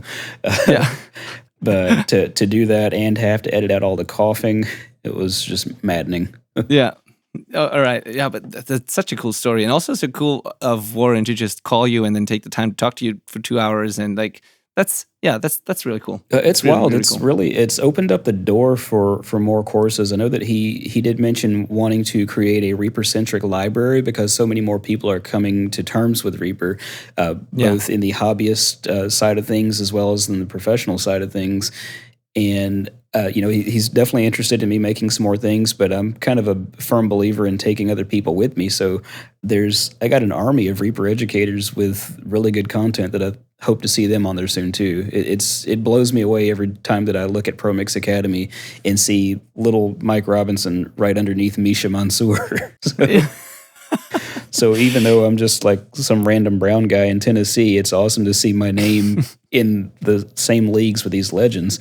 So yeah, it must be a really cool feeling. I can imagine. Yeah, and so you kind of already answered the second question he had, which was, do you have any more courses planned? So the answer is yes, apparently. I wouldn't say planned. I'm still kind of kicking around some ideas. I think the thing is, I feel that I do well with short courses, or just short YouTube videos. I have a hard time making things like long format because I don't know if it's a gift or what you want to call it. I have a tendency to explain stuff really short. which is great. I mean, my first few videos were like 1.5 to 3 minutes, and it's a struggle for me to make a video longer than 6 minutes. So that's why I started adding in so much stupid stuff. Like the whole deal about I like coffee is, which I do like coffee, but people think I'm a coffee fiend. Like, I don't think I've had coffee for 2 or 3 days now, but when I started my YouTube channel, I'm like, I'm never going to get this channel to a point of being monetized. Maybe I can find a way for people to want to support me. So I looked into that Buy Me a Coffee thing, and it just became part of a segue to mention the Buy Me a Coffee link. So Yeah, totally. And I think that's such a good skill to have, to be able to explain something in a short amount of time. That's something I wish I had because I tend to be long-winded and I tend to go into all of the details, which is also kind of cool, I guess. But I wish I was able to just break down a concept into a 2-minute thing and still get the point across. I tend to take too much time. So yeah. Well, it's weird though, because like even like my 5-minute videos may be whittled down from an hour's worth of footage because that many mistakes were made trying to say something, simply. Yeah. Okay. Yeah. But it's good. It's good, a good thing, a good skill to have as a teacher. Awesome, cool. So the next question is also from Wayne. What monitors do you use in your studio? I assume he means speakers. Well, we'll cover not like both. screens. My video monitors are a couple of 27-inch BenQ 4Ks that I'm still coming to terms with. I recently switched from 1080p to 4K just to get more real estate, and I quickly learned that a lot of applications don't play well with display scaling. So I am suffering with 4K at 100% instead of being scaled to 150 or 200%, and I wear bifocals. So as for my audio monitors, I've got Kali LP8s. Great. And I guess they're okay. I don't have anything else to compare them to. And I'm kind of weird about monitors. I've not ever experienced any like top-end monitors, at least not to my understanding. Well, I probably did in some of the studios in Nashville and just wasn't aware of it. But I'm a firm believer that even crappy speakers will work fine as long as you learn the speakers and learn your room. That's important. If I were to replace these monitors today with some of the high-end Atom speakers, I think that all my mixes would be terrible because I haven't spent the time to learn those speakers in this room. And you really have to learn those nuances to be comfortable that what you're hearing is accurate. Absolutely agree. I'm on the same pair of speakers for 10 years now, and I thought about switching a couple of times, but I'm totally scared of doing that for that exact reason.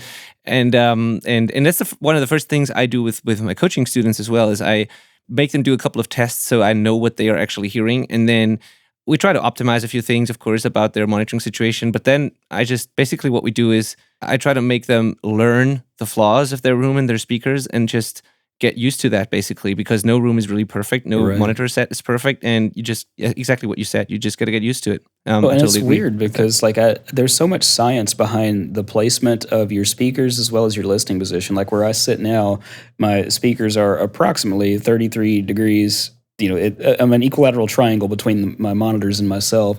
I've found that I was having a lot of trouble with low end in my mixes, and if I recall, I think I maybe was mixing way too much low end into things, or maybe the other way. I got a 50-50 shot at this. But as I was vacuuming in here one day and I was listening to Silent Planet or something, I noticed that as I got to a certain spot in my room, I just stopped cold, and I'm like, that's what it sounds like in the car. Okay, interesting. It was several feet back from my desk, and I noticed as I moved forward what it sounded like versus when I moved back to that position, and that led me to, I'm terrible about, I'll get an idea in my head, and it's like an ice pick that just chips away at my head until I go and learn everything I can about something, and started studying about speaker placement, which I still don't fully understand, but I started to understand that because my speakers were so close to my back wall, it was creating, I don't remember what the word was, maybe standing waves or something. I'm not that technical, but it was giving me a false impression of how much bass was actually represented at my listening position, and it was dead wrong. So now I have this really weird gap between my desk and the back wall. There's a lot of wasted space back there, but I can hear better. So. Yeah, totally. Yeah, totally. That's huge. That's the position in the room is actually huge. Yep, totally right. Interesting to hear that. And I could have overcome that except for one thing, even without moving, the fact that I don't spend a lot of time sitting in this room just listening to music for enjoyment. Matter of fact, if I'm honest, I hardly listen to music anymore. As I said before, I'm old, and when I'm in the car, I usually have local talk radio. I got to start listening to more music. Me too. Podcasts, audiobooks, talk radio, that type of thing. But understandably so. If you spend a lot of time working on your own music, you got to do something else afterwards. So, yeah. Okay, great. Thank you for the answer. Now, next question. He says, you recently brought up an issue with Plugin Alliance and the delay that occurs when you're opening their plugins. Did they ever get back to you about this? I don't actually know what Wayne is referring to because I use a lot of the Plugin Alliance tools. They are my favorite plugin collection. So I use them all over the place, but I've never had any delay issues. I'm curious to hear. Well, from what I can find, and I've had Plugin Alliance plugins. I don't have a subscription, so I've just bought the plugins that I use, and they've all worked fine until somewhere around the third or fourth quarter of last year. I started noticing that some of my projects were very slow to load. I thought maybe there was something wrong with my computer, so I did the usual system file check. I'm running Windows on that, which I usually do that every quarter anyway, because Windows has a tendency to tear itself up over time if you don't maintain it. So I went through the system file check and found no corruption, checked my solid-state drives to make sure they're not failing, ran RAM checks to make sure that I didn't have a bad stick of RAM. Everything seemed fine, and I just chalked it up to having a crap ton of PA plugins on this project. Fast forward to around February or March of this year, and I saw somebody posting the exact same experience on a forum, which got me to thinking. So I posted back in there, and after talking with some people, I found that a lot of people were having the same problem, and it wasn't isolated to Reaper. They had it in other DAWs too. And I started noticing that even if I use those plugins in DaVinci Resolve, because I can load VSTs there in the Fairlight module, they would have a bit of a delay in loading as well. Further research suggested that Plugin Alliance introduced something that some programmers / hackers that have reverse engineered some things are calling the PA layer that appears to be some type of copy protection.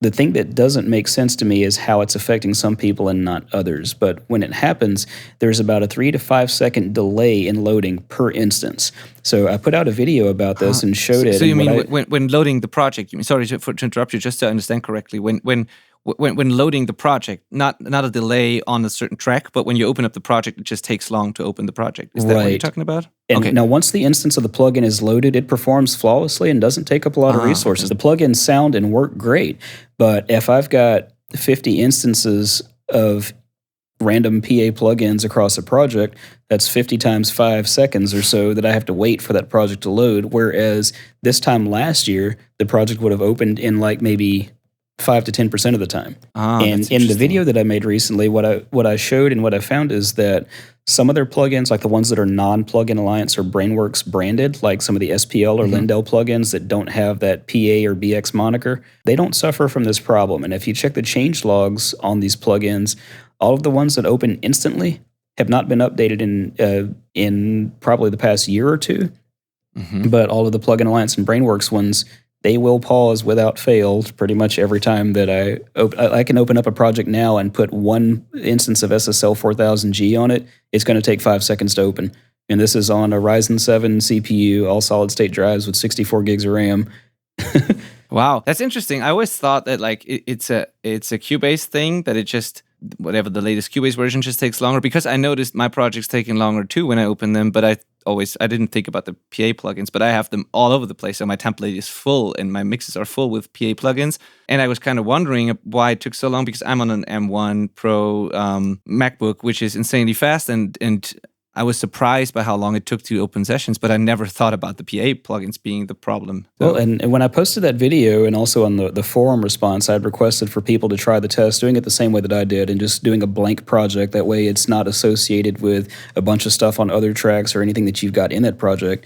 Add a single track and load one instance of a Plugin Alliance plugin on it, preferably something that's branded properly, and time it, then delete it, and load another plugin, again from Plugin Alliance, that's not branded PA or BX. And most people experience the same thing. They said like the Lindell channel strip, for example, would load in a second or less, but the Brainworks channel strip plugins, whether that be the Console N or the 4000G or whatever, 3 to 5 seconds. Wow. Which is not that big of a deal, but if you've got several of them, yeah, totally. And so it got to the point where, like, the last response I got from them was in April. They did acknowledge that there was a problem, but they've not, at least not in my direct ticket. I can't tell that they've done anything to correct it. And a problem that I'm having with the Plugin Alliance ticket system is you can't add any response. So if you log into their website and try to add a response to the ticket, you get an invalid token request after typing in all your gibberish.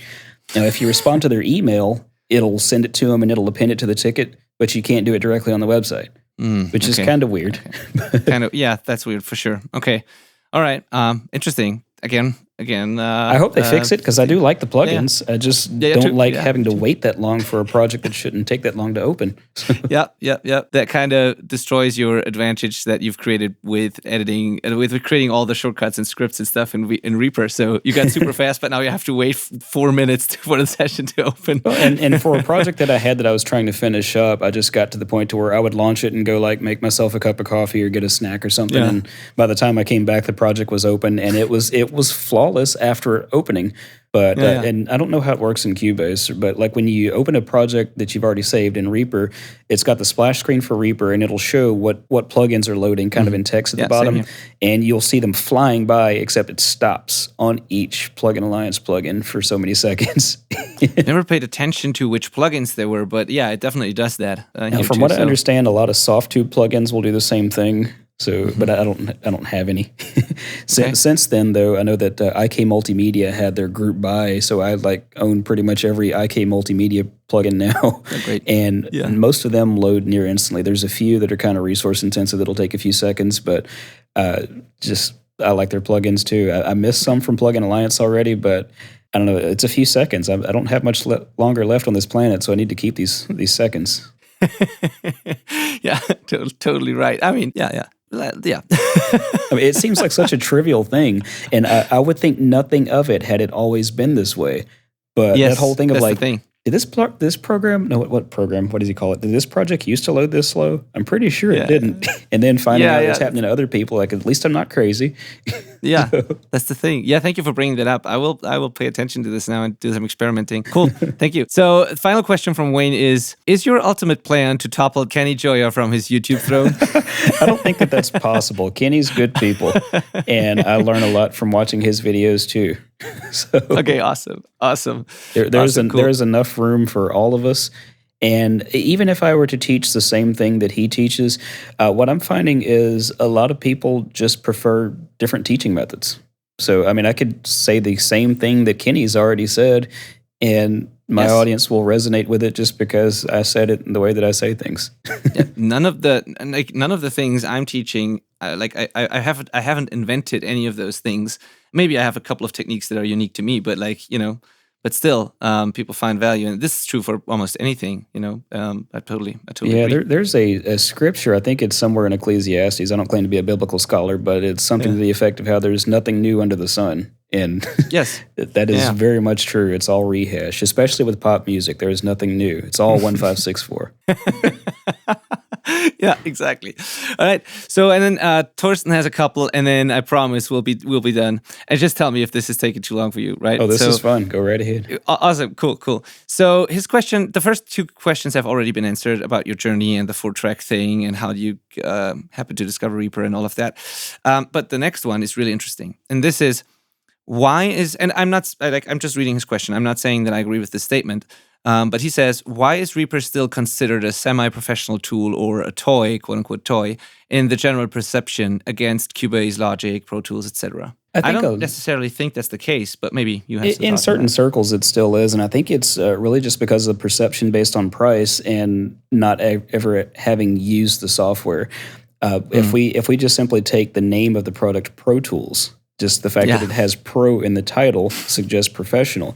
And now, I don't know if you can agree with this sentiment, but literally every studio I've ever been in, literally, where they're using Pro Tools, they're cursing it the entire time because something's crashing and breaking or not working. And in my mind, I'm like, why do you use this if it's that frustrating for you?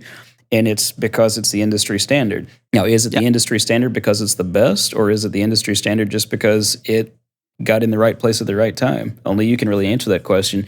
But I think that it's pretty much just strictly a matter of perception because, I mean, like you said with Myk Kalajian, I can't know how to say his last name. Yeah, Myk Kalajian. I would consider him a professional, and he uses it. Totally. And it's most definitely heavily in use. And for some reason, Reaper seems to be dominating the world in video game music. And you know what? I think part of it is also that people tend to defend things that they've invested a lot of money into. Like they tend to confirmation bias. Is that the right word? Yes, exactly. So, and back in the day, like when Pro Tools came about, in the 90s, when studios switched to Pro Tools, it was a significant investment to get a Pro Tools rig. You had to have the interface, the I/O, this was a 5-figure, sometimes 6-figure investment to get a full Pro Tools rig that would like have enough ins and outs for the console and all of those things. And those studios started to invest in the Pro Tools ecosystem, and they just didn't want to leave it, I guess, after doing that. And even to this day, I mean, it's more open now, but even like a couple of years ago, you still had to have a certain interface. And like now, if you want to use Pro Tools Native, you still need to have certain things, and it's quite expensive, and you have the yearly subscription. And once you are in that ecosystem and you've been using it for a while, I think it's hard to admit that it might not be the best thing. Right. It's like in IT, the concept of vendor lock-in. Like you've invested so much into the system, and it's frustrating you to no end, but it's like, well, I guess like with you, for example, if you were to switch to Reaper today, Reaper may be the best DAW on the planet, but you would ultimately end up losing time and money because of having to retrain yourself. Yes, So that's the only you've got reason why I people haven't tried it. Yeah. that are locked into using Pro Tools. I think that what's happening is kind of like how people that had analog and tape studios back in the day probably got really ticked off at people who started doing music in computers at all. And then now the people who have been using Pro Tools since day one are in the same position as those old studio owners of being ticked off at other people because they were able to get in and start doing the same thing for less money. Yeah, absolutely. But I also really think that it's kind of changing already, and a lot of the professionals, as you said, like Michael Agent, but others too, are using different DAWs. Cubase is pretty popular. Logic is popular for some things. In the electronic world, Ableton is really dominating, and I don't think that Pro Tools is as much of a standard as it was. And I think Reaper has its place. So yeah, it might still be that perception might still be a thing, but I don't think it's that much of a thing anymore. And I also think that musicians don't care as much anymore. There used to be a time where musicians going into the studio wanted to see certain gear or certain software, and if you didn't have Pro Tools, you weren't considered pro. Totally, it's a red flag. Honestly, whenever people request a quote and they talk about a project with me, and their first question is, what gear do you use for this and that, and what software do you use? That's actually a red flag, and that's like, I immediately question whether I want to work with that person or not, because those are always the pain in the ass clients. True. And I think that also comes from this being a social media age, and they want to, I mean, I kind of get the idea of wanting to have the vibe and the aesthetic of a proper studio with all that gear so you can take pictures of for your socials and stuff. But on the flip side, it's like, do you not just care about the final product? That's like when I was talking earlier about trying to dictate to a carpenter what tools he or she has to use. If I hired you to build a house, it's because I don't know how to do it. Yeah, so exactly. Why should I tell you what tools to use and want to micromanage all your steps? Yeah, that's changing already. I think on the whole concept of being pro as well. One thing that some people are a little bit nervous about with Reaper is the fact that do you know much about the developers? No, I know a little bit about, like, I've obviously listened to podcasts and but not really. There's not really a company. It's Justin Frankel and Schwa, who's John Schwartz. To my understanding, there is a contingency plan in case something bad were to happen. And as far as support, you can email support or you can get on the forums. There's not like a phone number that you can call, and that scares some people. But I would want to counter that with, have you ever called Microsoft? they've called me, or at least they're the fake Indian call center guys claiming to be from Microsoft, but I have never called them. Well, there's lots of big companies that have a huge support team that offer terrible support. Yes. I've never had to deal with Avid support, so I don't know if they're good or bad. But just based on the cursing, like I've learned all sorts of profanity being around studios using Pro Tools. I'm going to guess that support is not that good. Yeah, same with Cubase. To be honest, I love Cubase, and whenever I got a reply from them, it was helpful. But it can take them weeks or sometimes months to reply to any. So I don't even bother asking Steinberg support. So what's weird about Reaper is the community is like a bunch of rabid wolverines, and. They are quick to tell you. I've said it before, but Reaper users are like vegans in that they're Reaper users. They'll tell you, but they're also some of the most helpful people that I've come across. Don't get me wrong. You still have opportunity to be berated and be told to read the manual, but by and large, the community is very helpful. And I've been in situations where I had a client in studio and would come across something that needed to be done. Like, I have never done this before, and I'm not sure. So I'll hop on either my own Discord server or just hop on the forum and post a question, make some coffee, give the client some coffee. Let's sit and talk for a minute, and 5 minutes later, there's my answer. Which to me is better than sitting in a calling queue. Now, sometimes it's great to have proper professional support, but I feel comfortable using the community for support with this. Totally. So, and I guess I can understand from a studio perspective, someone being nervous about not having true support. But again, how many times have you had a plugin not work because of an iLock problem, and what kind of support did you get for that? How many times has Pro Tools crashed on you in the middle of a session with a high-profile client, and what kind of support did you get for that? Yes, exactly, 100%. So all things 100%. Being equal, I'd rather pay $60 for crappy support than a subscription. Absolutely. Cool, thank you. Next question, are you all in the box, or do you work with analog outboard? I think it depends on how you view it. I would say I'm all in the box, but to my left, I do have a cheap tube preamp that I use for my overheads on my drums.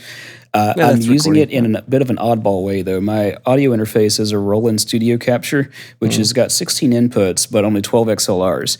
I'm using that cheap tube preamp to convert 2 XLRs over to 1/4 inch so I can plug it into the studio capture. Into the line input. Like, it does add a little bit of color, but I mean, I can't say I'm actually using it for that. Yeah, it's totally fine. I mean, the studio capture has additional line inputs that you want to use, so you need more mic pre's for that, right? I absolutely love that interface. The only negative I have to say about it is the only way to expand it is to buy another one. Like, I can't add anything to it with ADAT. No ADAT? Oh, okay. But I would gladly buy another one of these if I actually needed it. I want it. I've got the money for it, but I can't justify it. Okay. So it has the automatic gain thing, right? Yes. That the new audio interfaces have too. Right. Like, when I go to track my drums, it's usually just me. Have you seen either mine or anybody else's videos on the web interface for Reaper? No, I haven't. Reaper has a web server built in. And on my local network, I can get on my phone and go to rc.reaper.fm. It'll find my computer, and I can choose to either show the mixer, where I can control it from my cell phone, or I can create, this is the cool part, I've got a headphone amp back there that's routed from one of the outputs on my interface, and I can create a headphone mix and mix my own headphone mix from my cell phone independent of the main mix while I'm sitting back there with the drums. But back there, I can click a button in my remote session to the computer and gain stage myself just by hitting auto sense and playing for a few seconds. And that's done. That's totally awesome. Yeah, that's totally awesome. I love that feature. The new audio interfaces have that too, and I think it's brilliant. What I'm curious about that, because I do, part of me wants to buy one even though I don't need, that's the bad part of gear acquisition syndrome. I don't really need anything, but I want stuff. I want to try the Audient product, and I know that can be expanded by ADAT, but I am 99% sure that if I expand it through ADAT, that auto gain stage function is not going to work on downstream equipment unless Audient comes up with their own that somehow ties into it. If that's the case, of course, you're still stuck in their ecosystem, so I'm better off just buying another Roland Studio Capture unless the Audient has some kind of other magical feature that I can't live without. Yeah, you're totally right. I haven't thought of that, but yeah, you're totally right. There's no way you could do that over ADAT. That would only work for the Audient inputs on the thing itself. Yeah, but still great thing, and the Roland looks great too. Yeah, totally, me too. It's great. Yeah. Okay. So, are you in the other than the preamps? But are you, when you mix, in the box because you just didn't you can justify or didn't want analog equipment? Is it more convenient, or do you actually believe that DAWs are just as good sounding or even better sounding?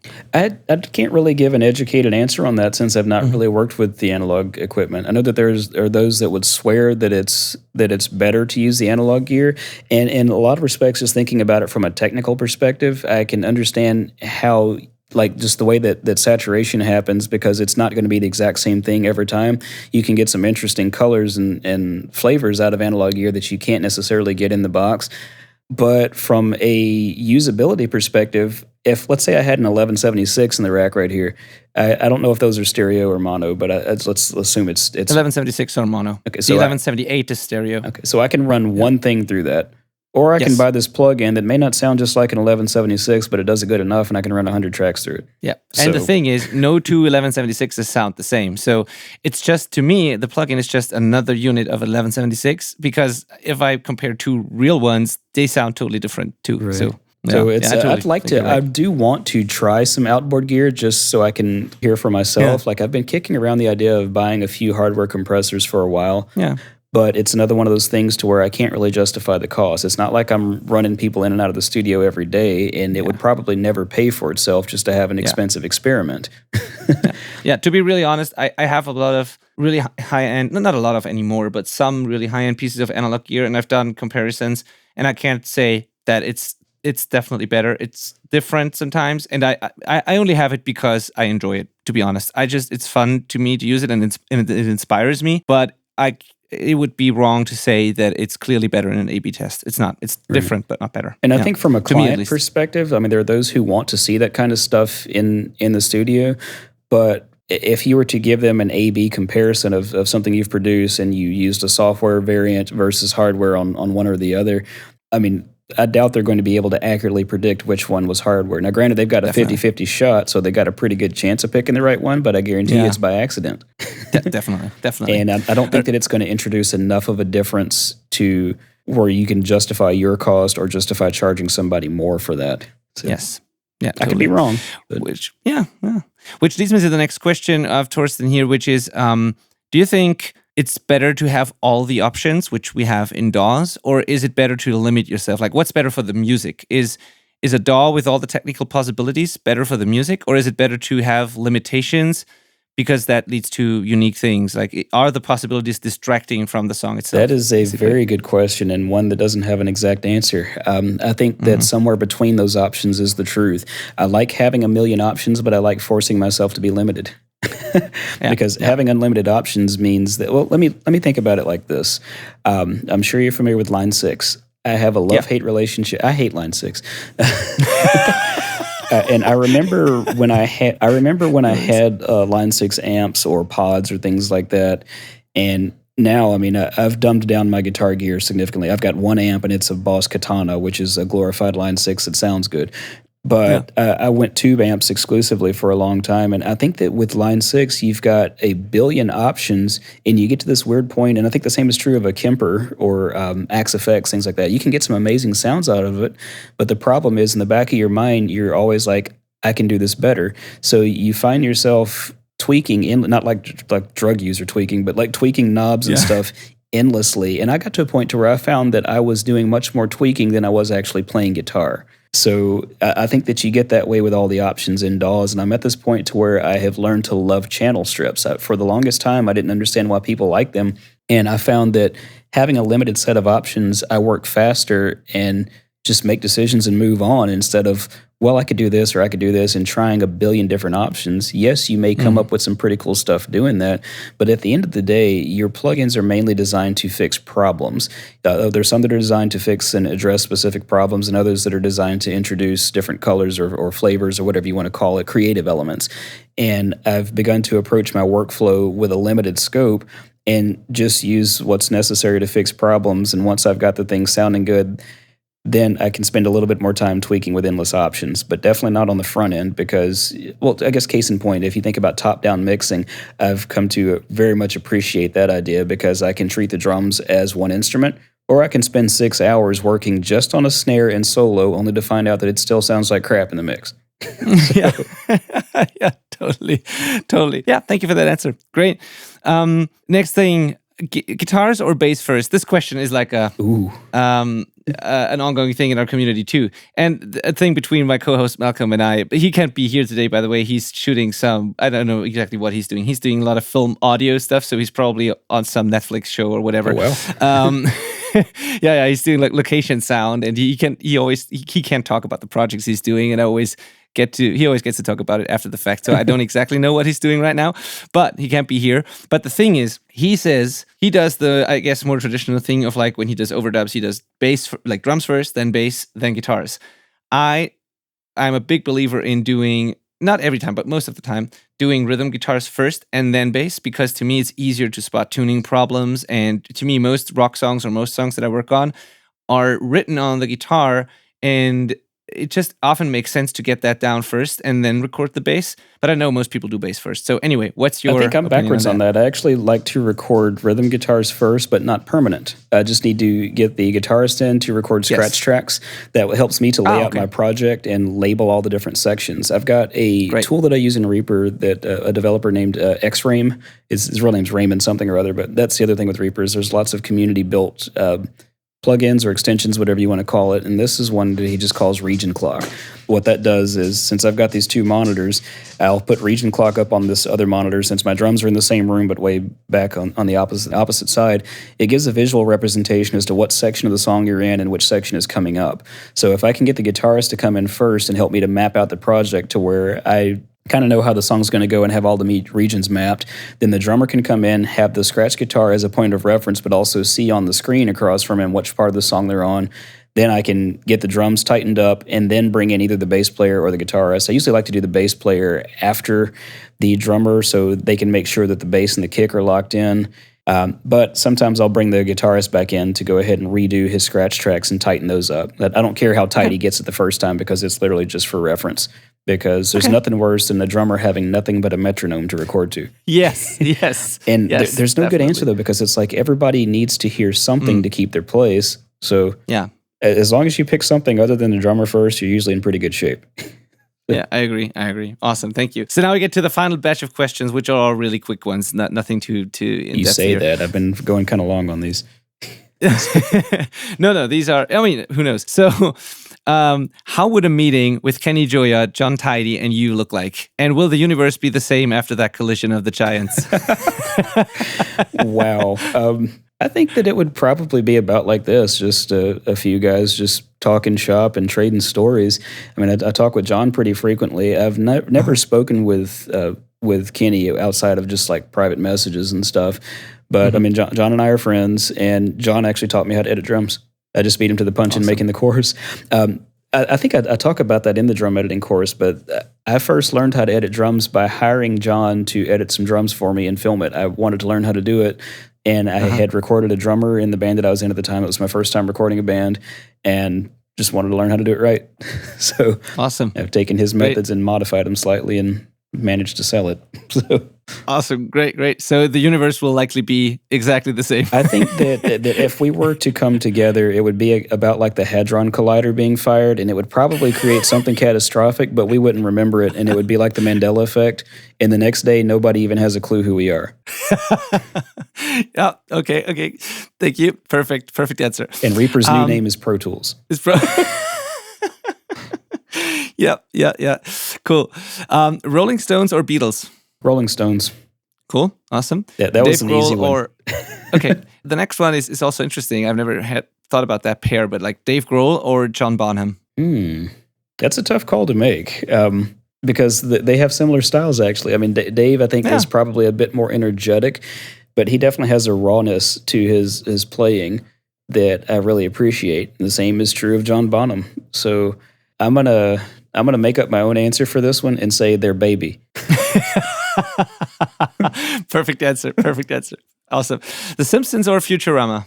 Ooh, dang. Futurama. The symptoms. Okay, that's your answer. That you said they're baby, not the answer. So this is The Symptoms. Yeah. I would have to say The Simpsons on that. I like both shows, but I find it interesting how the predictions that are made in The Simpsons are accurate. Oh yeah. That's creepy sometimes, actually, but like, yeah. I think that maybe Matt Groening is a time traveler, or maybe he's responsible for the Hadron Collider. Yeah, totally. It's insane. Sometimes even the background and the scenes is like exactly what happens later in a photo or something. It's crazy. It's like Nostradamus resurrected or something. Yes, exactly.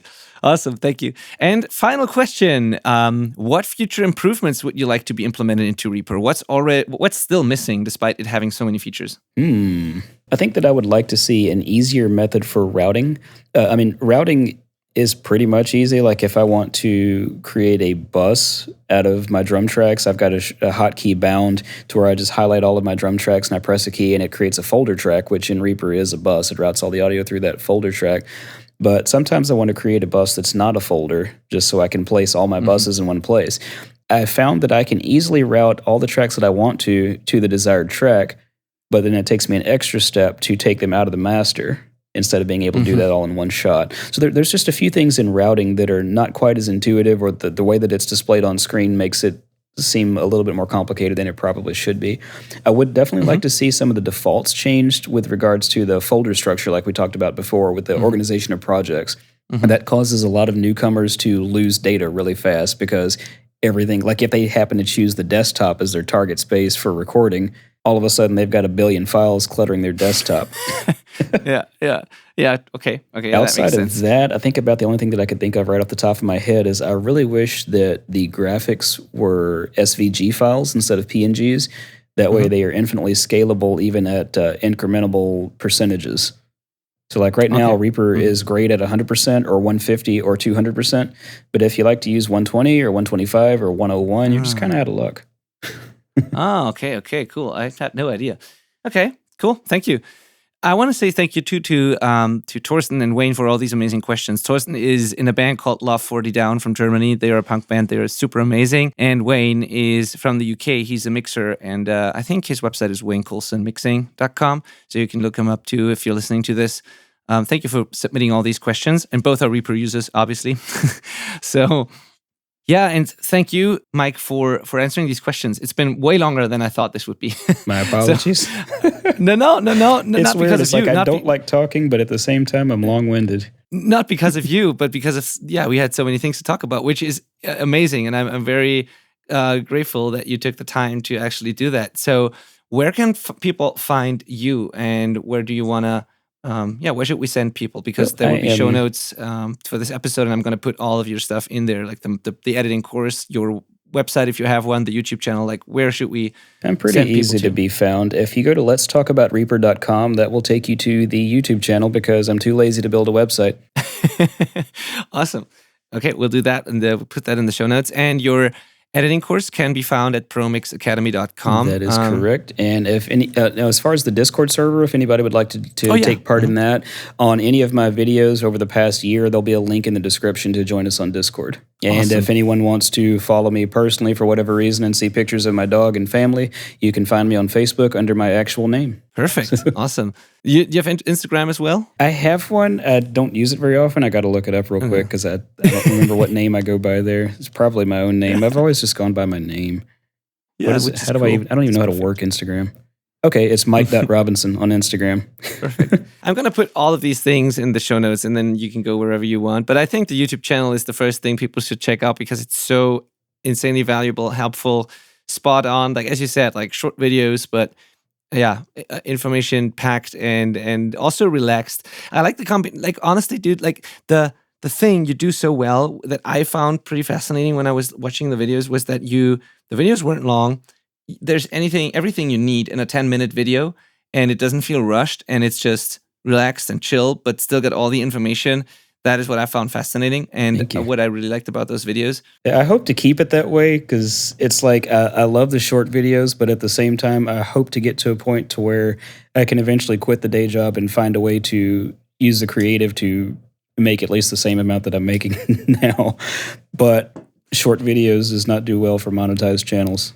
But even when I try to make myself make a long video, I have a hard time stretching something past 10 minutes because it's like when I'm looking for something on YouTube, in some respects, I like the long videos, but sometimes, like, can you just get to the point? And if you start one more video with "It's your boy," I will stop watching.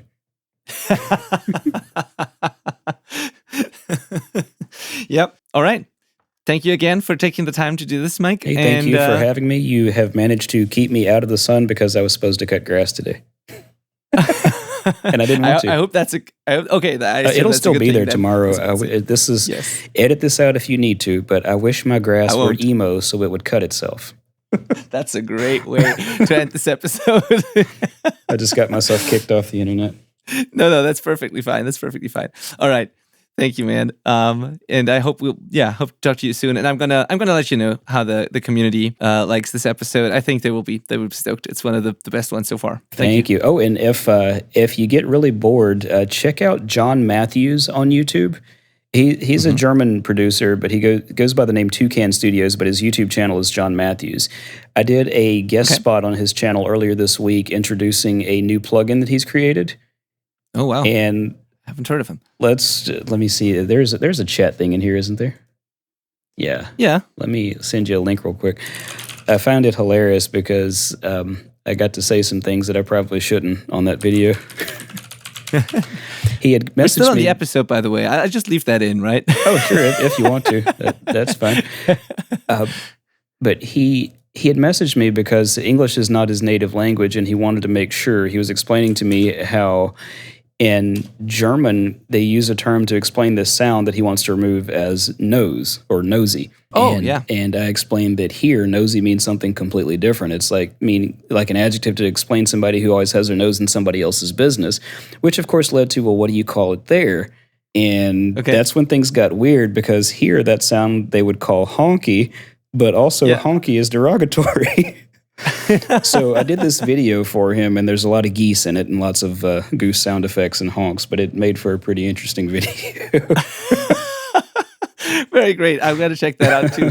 I'm going to put it in the show notes. That's super awesome. But don't you call sounds like this also like nasal sounding or something? Isn't that a word? My wife, the wordsmith, said, "Why don't you just say nasal?" And after that, I was like, "Yeah, you're probably right." Okay. But also nasally, I would use that to describe the sound in terms of singing. But that same noise on guitars, people usually just call it a honking sound. So, Yeah. You're right. You're right. That's fascinating. I never thought about that, but yeah, you're right. Yeah. But anybody that used to watch like 70s sitcoms in America, they probably got a kick of honky getting bleeped out every few seconds. Awesome. Cool. All right. Thanks again. And hopefully we'll talk again soon someday. Thank you. Oh, wow. Do you see that moving in the background? That's a dog, if I'm right? still, we got to see Belle before I go. Come here, girl. Hey, Belle. Yeah. Belle, where'd you go? Yeah. Show us the dog. Belle dog. There she No comes. worries. Come here, girl. Wait, where are you? She's beautiful. Oh, there she is. Hey, girl. Belle dog. Give me 5, kid. Wait, I can't work this camera upside down. She's not cooperating. But I've seen her. She's beautiful. Thank you. She is a large one. Yeah, she is. Right, Awesome. Speaking of, I guess I got to take her out now. You ready to go outside, girl? Yeah. All right. So, bye, Myk. All right, thank you. We'll see you next time.